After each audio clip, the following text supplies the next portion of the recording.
जय हिंद मेरे प्यारे विद्यार्थियों, कैसे हैं आप सब। आशा करते हैं बिल्कुल स्वस्थ होंगे। तो जैसा कि हम सब हेलो एल्केन और हेलो एरीन के 10 एमसीक्यू कर चुके हैं, आज हम सब 11 से लेकर 20 प्रश्नों का यानी टोटल 10 प्रश्न के आंसर कंसेप्ट के साथ देखेंगे।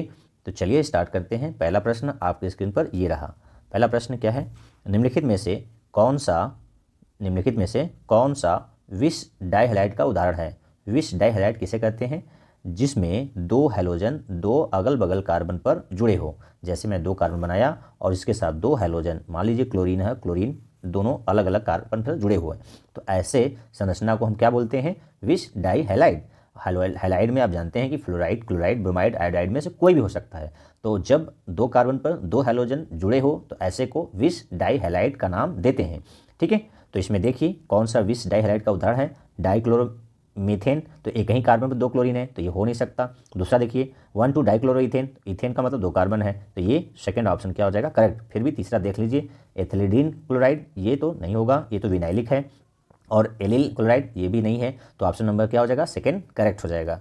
ठीक है, और जब एक ही कार्बन से, जैसे ये मीथेन वाला डाइक्लोरोमीथेन, ये किस प्रकार का हैलाइड है, आप मुझे कमेंट बॉक्स में लिखें, बहुत इंपॉर्टेंट वो भी है। अगला 12वां प्रश्न क्या है, CH3 CH double bond CH C Br CH3 का होल ट्वाइस यौगिक में Br की उपस्थिति को के जैसे वर्गीकृत किया जा सकता है। तो कैसे यहाँ पर वर्गीकृत किया जा सकता है, खाली स्थान है, एलिल, एरिल, विनाइलिल, सेकेंडरी। तो आपको पहले स्ट्रक्चर से कंफर्मेशन पता होगा।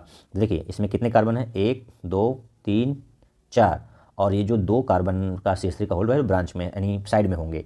कैसे होंगे, कुछ इस तरह से। देखिए ये CH3, इसके बाद CH डबल बॉन्ड CH, और फिर क्या है C, इसके लगा हुआ है ब्रोमीन, और इसमें से एक कार्बन CH3 ऐसे होगा, और ये नीचे मैं कर दे रहा हूँ दूसरा CH3। ठीक है, इन टोटल की चेन कितने कार्बन का है, मुख्य चेन। नंबरिंग किधर से करना चाहें, जैसे इधर से करिए, 1 2 1 2, तो हम इधर से, जिधर से ब्रांच है, हाँ जिधर से डबल बॉन्ड पहले पड़ेगा, तो इधर से 1 2 3 4 5, 5 कार्बन का मेन चेन है और चौथे कार्बन ब्रांच है और ब्रोमीन भी है। लेकिन हमें यहाँ पर आईपीसी नाम न देकर हमें ब्रोमीन की स्थिति बता रहा है कि एलिल है कि एरिल है कि विनाइलिल है। तो आपको पता होगा कि किस तरह का है। हाँ, जब ऐसी संरचना हो, तो जब का हैलोजन sp3 संकरण कार्बन से जुड़ा हो और बगल वाला कार्बन से CH जो है वो क्या है, sp2 वाला है, तो ऐसे संरचना को हम क्या बोलते हैं, एलिल। क्या बोलते हैं, एलिल या एलाइलिक हैलाइड। ठीक है, और जब sp2 से हैलोजन जुड़ा होता, sp2 संकरित कार्बन से हैलोजन जुड़ा होता, तो उसे क्या कहते हैं, आप मुझे कमेंट करके बताएं। ठीक है, फिर से सुन लीजिए, sp3, फिर से सुन लीजिए, जब का हैलोजन यानी कोई ब्रोमीन हो, फ्लोरीन हो, क्लोरीन हो, sp3 संकरण से जुड़ा हो और बगल वाला कार्बन क्या हो, sp2 हो, तो वो कहलाता है क्या, एलाइलिक या एलिल। ठीक, चलिए अगला प्रश्न 13वां, क्लोरोबेंजीन को AlCl3 की उपस्थिति में क्लोरीन की बेंजीन से अभिक्रिया द्वारा बनाया जा सकता है।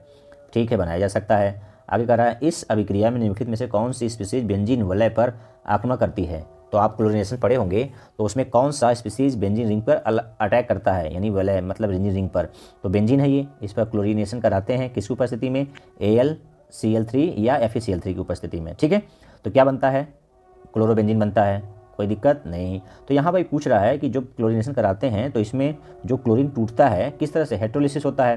हेट्रोलिसिस होकर क्या बनता है, एक Cl+ बनता है और दूसरा Cl-, और Cl- किसके साथ चिपक जाता है कुछ समय के लिए, AlCl3 के साथ, और क्या बना लेता है, AlCl4 1-, और जो प्लस वाला है, Cl+ वाला है, वो अटैक कहाँ कर जाता है, बेंजीन रिंग पर अटैक कर जाता है। तो ऑप्शन नंबर किसमें Cl+ है, सेकंड में देखिए Cl+ अटैक करता है। ठीक है, ये क्लोरीनेशन होता है, इलेक्ट्रोफिलिक सब्स्टिट्यूशन रिएक्शन में एक एग्जाम्पल है क्लोरीनीकरण। ठीक है, अगला 14वां, एथिल्डीन क्लोराइड एक उदाहरण है। किसका उदाहरण है भाई, एथिल्डीन। तो एथिल्डीन में 2 कार्बन और दोनों के बीच डबल बॉन्ड और एक क्लोरीन, तो इसको बोलते हैं एथिल्डीन क्लोराइड। तो अभी मैं बताया, जब क्लोरीन किस कार्बन, संकरित कार्बन से जुड़ा है, sp2 संकरित कार्बन से डायरेक्ट जुड़ा है। ठीक है, तो ऐसे को बोलते हैं क्या, विनाइलिक हैलाइड। क्या बोलते हैं, vinylic, very very important. Vinylic कब होता है, जब हैलोजन sp2 संकरित कार्बन से डायरेक्ट जुड़ा हो, तो यह संरचना कैसा कहलाता है, विनाइलिक हैलाइड। तो ऑप्शन नंबर क्या, 4 करेक्ट हो जाएगा। चलिए 15 प्रश्न में क्या है, निम्नलिखित अभिक्रिया में ए क्या है।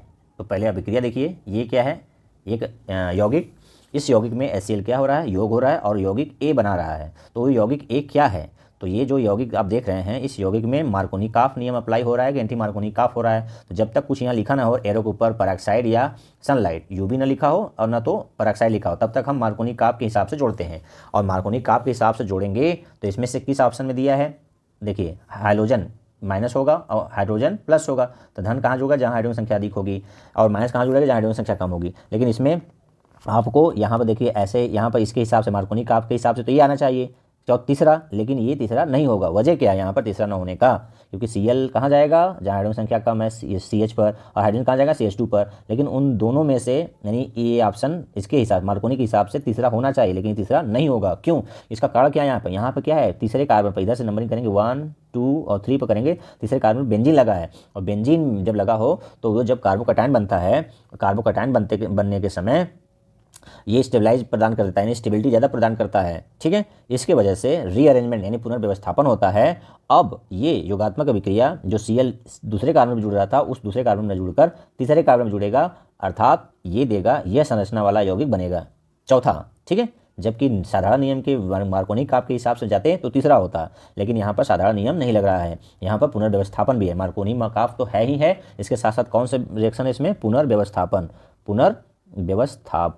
व्यवस्थापन। ठीक है, व्यवस्था रीअरेंजमेंट हो रहा है, इसलिए यहाँ पर ये चौथा प्रोडक्ट मिलेगा। चलिए 16वां में क्या है, प्राथमिक एल्किल हैलाइड की क्या प्राथमिकता होगी, मतलब क्या प्राथमिकता होगी किसके साथ, तो ऑप्शन के अनुसार जाइए।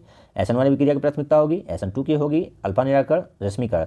तो प्राथमिक एल्किल हैलाइड यानी C के साथ X लगा है और उस C के साथ कितने कार्बन लगा है, एक, तो ये क्या है प्राथमिक। जब 2 लगा कार्बन होता है तो सेकेंडरी, 3 लगा होता है टर्शियरी। तो हम अभी क्या कर रहे हैं, प्राथमिक, यानी एक कार्बन, जिस कार्बन से हैलोजन लगा है उस कार्बन से कितना कार्बन जुड़ा है, केवल एक कार्बन, तो उसे क्या बोलते हैं, प्राथमिक। ठीक है, उसको क्या बोलते हैं, प्राथमिक। तो प्राथमिक एल्किल हैलाइड में क्या होता है, फर्स्ट SN2 अभिक्रिया, क्या होता है, SN2 अभिक्रिया। ठीक है, SN2 अभिक्रिया, क्लियर। चलिए अगला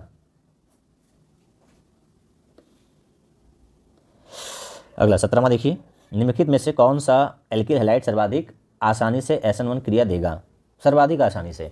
तो जो इन चारों में देखिए टर्शियरी हैलाइड है। अब हैलाइड में देखिए फ्लोरीन, क्लोरीन, ब्रोमीन, आयोडीन। तो फ्लोरीन, क्लोरीन, ब्रोमीन और आयोडीन में एक अच्छा लिविंग ग्रुप यानी अच्छा निष्कासन किसका हो पाएगा, जिसकी साइज बड़ी होगी। तो आयोडीन जल्दी से निकलेगा, तो वो कार्बोकैटायन जल्दी बनाएगा, तो SN1 अभिक्रिया फास्ट होगी। तो इन चारों में चौथा वाला CH3 का होल थ्राइस, यानी C के साथ तीनों तरफ CH3 लगा हुआ है। ठीक है, CH3 और इसके साथ एक आयोडीन लगा है, तो ये Cl यहाँ से आयोडीन जल्दी निकलेगा और इस पर पॉजिटिव चार्ज क्या आ जाएगा, तो ये टर्शियरी बनाएगा। और टर्शियरी तो सब बनाएंगे, ब्रोमीन के भी निकलने से, क्लोरीन के भी निकलने से, फ्लोरीन के भी निकलने से, लेकिन आयोडीन का निकलना आसानी से होगा, इसलिए SN1 क्रिया क्या होगा, बहुत फास्ट होगा इसमें। किसमें, चौथे वाले में, जिसमें आयोडीन लिविंग ग्रुप होगा। ठीक है, अगला 18वां CH3 CH, इसके साथ C2H5 है, CH2 Br का सही आईयूपीएसी नाम क्या है। तो ये संरचना दिया है, उसका सही आईयूपीएसी नाम। तो पहले इसका संरचना का खोल लीजिए, जो C2H5 है उसको ओपन कर लेंगे तो सबसे लंबी चेन बन जाएगी। तो सबसे लंबी चेन बनेगी तो कुछ इस तरह संरचना बनेगा, CH2 और इसके साथ लगा है Br, क्या लगा है, Br। ठीक, और इधर लगा है CH3 और इधर जो C2H5 है उसको हम ऐसे ओपन कर लेते हैं। ठीक है, एक कार्बन, 2 कार्बन, इसके साथ CH2 है, इसके साथ CH3 है। तो नंबरिंग कर दीजिए। अब नंबरिंग करेंगे तो 1 2 3 4 कार्बन मेन चेन है और जो इधर लगा है CH3 वो ब्रांच में है। तो किस कार्बन पे Br है, पहले तो 1 ब्रोमो 2 मेथिल ब्यूटेन। ठीक है, तो ऑप्शन नंबर 3 क्या हो जाएगा, करेक्ट हो जाएगा। ओके, अगला 19 में क्या है, डाई एथिल ब्रोमोमीथेन का सही आईयूपीएसी नाम क्या है। तो डाई एथिल ब्रोमोमीथेन ये कैसा है, ये तो पहले संरचना बनाइए इसका, CH3 CH2 C फिर CH2 फिर CH3। ठीक है, थोड़ा सा छोटा पड़ गया तो नीचे मैं बना दे रहा हूँ उसको। ठीक है, ये ऐसे CH3 और इसके साथ क्या लगा हुआ है, ब्रोमीन, और इधर क्या लगा है H। तो दोनों तरफ क्या बोल रहा है, डाई एथिल क्यों बोल रहा है कि ये 2 कार्बन का है, ये 2 कार्बन का है, तो डाई एथिल ब्रोमोमीथेन बोल रहा है, तो ये आईयूपीएसी नाम तो है नहीं, तो इसका आईयूपीएसी नाम क्या हो जाएगा। तो नंबरिंग कर लीजिए, नंबरिंग करेंगे तो इधर से करिए, किधर से भी कर सकते हैं, 1 2 3 4 5 कार्बन का चेन है और तीसरे कार्बन ब्रोमीन है, तो 3 ब्रोमो पेंटेन किस ऑप्शन में है, सेकंड में, 3 bromo pentane. Okay, 3 bromo pentane. ठीक, अगला प्रश्न 20वां, प्रकाश की अनुपस्थिति और आयरन की उपस्थिति में टॉलुइन क्लोरीन से अभिक्रिया द्वारा खाली स्थान देती है। क्या देती है? तो जब आप टॉल्यूइन पर Cl2 की क्रिया कराएंगे क्लोरीन गैस की, किसकी उपस्थिति में? आयरन की उपस्थिति में, तो क्या बनाएगा ये? आर्थोक्लोरोटॉल्यूइन और पैराक्लोरोटॉल्यूइन। और चौथे में ऑप्शन देखिए, ये दूसरा और तीसरा दोनों का मिश्रण मिलेगा, तो एक्चुअली में मिश्रण ही मिलता है, तो ऑप्शन कौन सा हो जाएगा? चौथा, करेक्ट, क्योंकि ये आर्थो और पैरा प्रोडक्ट देता है।